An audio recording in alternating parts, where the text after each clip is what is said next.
It's following up on your article in current issue of Volt magazine, where entitled "The Near Death of Painting at Art School," and I noticed you put Art School Lite. What Tony Bevan was talking about in the previous issue, which is the slow eradication of painting and drawing departments from art school.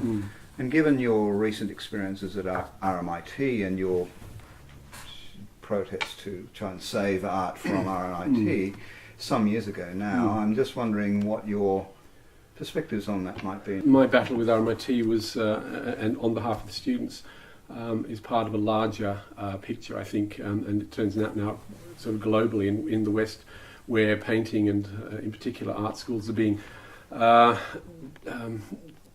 destabilised by having less funding, by being seen as less important in the scheme of things. How have you noticed that yourself? Well, I've taught for 30 years in Melbourne, various art schools around the place. Probably most art schools in Melbourne I've taught at some point. And it's the big problem, I think, that I've noticed is the interference, I suppose, by administration in the running of art schools, so that people who have no knowledge of art, no knowledge of painting, which was my particular area of teaching, are dictating to the staff how those departments should be run. Now, most of the staff of any art school will be practitioners. They know how to do things. They know how to do their what they teach, and to have not the freedom to be able to do that in the way that it needs to be done is a bad thing, I think. Drawing and painting have been have had lots of money taken away from them. In some art schools, life drawing is not considered to be important. Drawing from the figure, as I was told at one art school, had to be questioned. The morality of drawing a naked figure, for instance, had to be questioned because in this day and age, art schools are often now run with the idea that students don't have to do any drawing to support their work, not even preparatory work, preparatory drawings for their paintings, for instance, which is anathema to me and to other artists. I mean, drawing should be the bedrock of all art production, no matter what it is. And to be seen as now being not so important is a crazy situation. You're talking about Art School Lite now. Art School Lite. That's I think what we're seeing Art School Lite in effect now, where you get a little bit of the art school experience, but not the whole thing. When you're enrolled into an art school, you invariably will enroll either into painting or drawing or sculpture or photography or printmaking, etc. Now, because of the assessment process, if you're enrolled in painting, you're assessed only in painting. You're not assessed with any other work that you might do. And I had the luck to go to an art school, the VCA in Melbourne, in 1978, which was a very small school. It was autonomous. It had its own rules. It wasn't beholden to any university, and so our students were able to do a lot of things outside of the area that they were actually enrolled in. So, for instance, I was able to do printmaking. I was able to do lots of drawing, and that's no longer so much the case now, because if you're not going to be assessed in an area, it's seen as being not so important for your practice. And so it's quite possible now for a student to go through an art school without any drawing whatsoever. I think that's a diminished art school experience. It's not, it's not the whole thing. It's not as rich as it should be, I think. Since RMIT, you've been teaching at a number of schools. You've made appearances at Monash, VCA, La Trobe College. Obviously, you're familiar with RMIT as well. And I'm just wondering, it's this question about where once painting was the defining technology. More recently, it's been and also ran technology in terms of video and all the other things that could now sort of signal an art practice.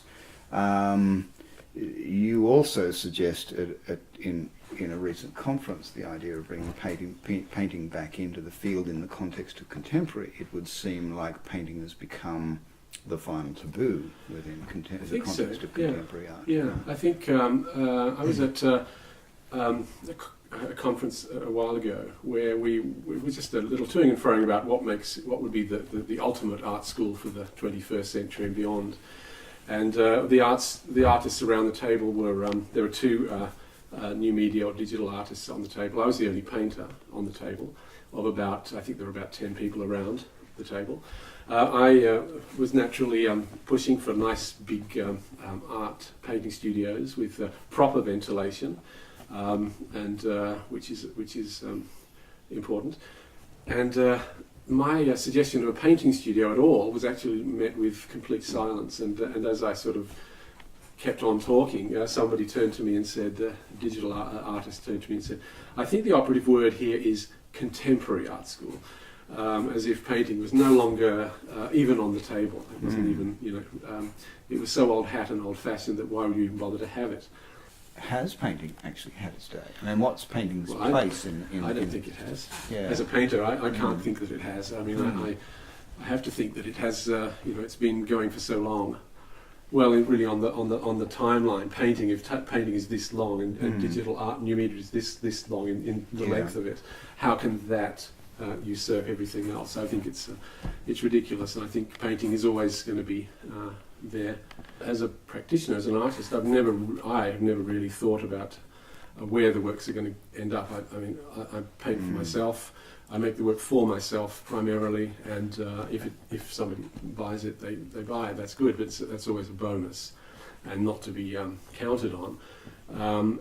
So in those terms, a purely empirical thing of sitting down and standing up in the studio and making work, that's enough in itself. And what happens to it after that, for me, is not really. I never really consider that so much. I never have. That's really also in my teaching of students. That's always been my directive to students, that you don't make work for a market. You don't make work for a museum or a gallery, or you make work primarily for yourself, and then you might decide to have exhibitions out of it.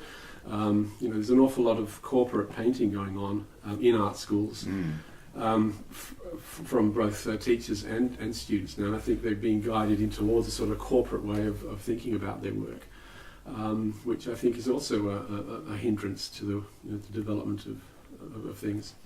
There's quite a lot of talk about art, the art design crossover now, where artists, particularly those people who are teaching art, are looking at the functionality of practices, the issue concerning creative industries, these other people from art school backgrounds now teaching with a design emphasis. Of course, whether they're qualified to do that or not is another issue. But the point that I'm getting to is that, okay, many of the TAFE colleges, many of the more functional universities probably have a remit to sort of just simply channel talented students off into productive lives. Yes.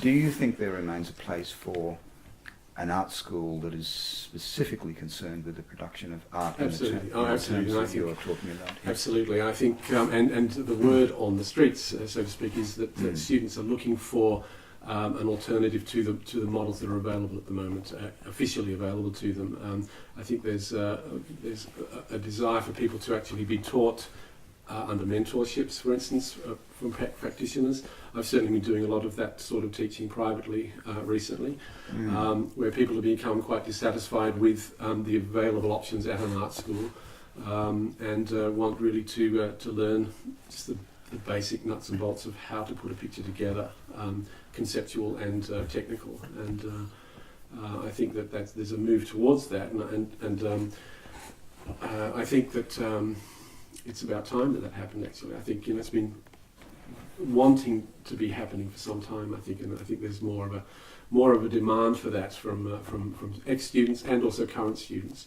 and people who might want to bypass the official art school altogether now because of what it's not giving them in its syllabus. This is your point about Art School Lite as it's become now, and what I'm like to throw into the mix is the notion that if for a painter, if for a person who's making, like yourself, self-reflective ruminations on the artist's relationship with the world, what the world might be, what the relationship with that world might be. I would argue that you need a language. It wouldn't matter whether it's a video or a pencil, but the significance of a sturdy language. Of course, there's a lot of language which is now written text-based. Many people are doing text-based work, but there is a diminishment of the skills, the facilities of drawing and painting that underpin comprehensive language, and with the loss of that, then the artist concerned would not have the language to bring any idea, any real concepts to bear. Yes, no, I think that's true. I think one of the things I noticed just before I left, I was teaching at RMIT for 10 years. When I left RMIT, they were trying to bring in a system where the once practical subject of painting, say, would be not a one-on-one with a tutor delivery, but would be delivered in an auditorium with 30 or 40 people all at once, learning about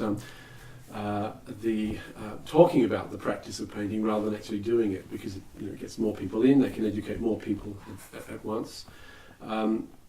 So that whole notion of a one-to-one, traditionally the one-to-one teaching ratio of a student and a practitioner teaching them, was going to be pushed out. I'm not sure of the situation now. I think it's still working at the moment as it was, but I think the pressure is there to actually reduce that sort of teaching. Maybe we can leave it there.